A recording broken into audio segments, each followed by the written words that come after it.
இன்னும் 15 நாள் தான் இருக்குது வாக்களிக்கிறதுக்கு. அதுக்கும் முன்னால் நீங்கள் தெரிஞ்சுக்க வேண்டிய தகவல் என்ன, 7500 கேஸுக்கு மேலே பெண்டிங்கில் இருக்குது டிஎனில். கிட்டத்தட்ட 2021லேருந்து 2025 மட்டும் பார்த்தீங்கன்னா கிட்டத்தட்ட 1700 கேஸுக்கு மேலே பதிவாயிருக்கு.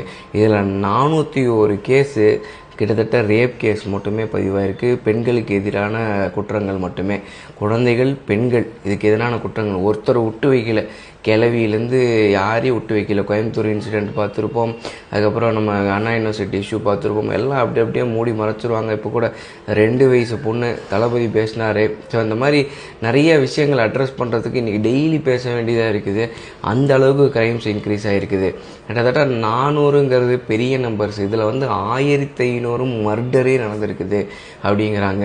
இதுக்கெல்லாம் இந்த மாதிரி சட்ட ஒழுங்கு பிரச்சனைக்கும் பெண்களுக்கான பாதுகாப்பும் உறுதி செய்யப்படும் அப்படின்னு சொல்லிட்டு தமிழக வெற்றி கழகம் உறுதி செஞ்சுருக்கு. தளபதி பல தடவை பேசியிருக்காரு. நேற்று கூட திருநெல்வேலி இதை பற்றி பேசியிருக்காரு. அதனால் இங்கே தாராளமாக ஒரு வாய்ப்பு தமிழக வெற்றி கழகத்துக்காக கொடுக்கலாம். பெண்கள் பாதுகாப்பும் சட்ட ஒழுங்குக்கு எதிராக ஏதாவது சீர்கேடு நடந்தால் நடவடிக்கை எடுக்கப்படும் என நம்பலாம். இது வரைக்கும் ஏன்னா ஒன்றும் நடக்கலை. இதுக்கப்புறம் ஏதாவது ஒரு நடவடிக்கை எடுக்கணும்னு நினச்சிங்கன்னா, ஃப்யூச்சர் ஜென்ரேஷன் பயம் இல்லாமல் வாழணும்னு நினச்சிங்கன்னா தமிழக வெற்றி கழகத்துக்கு வாக்களிங்க.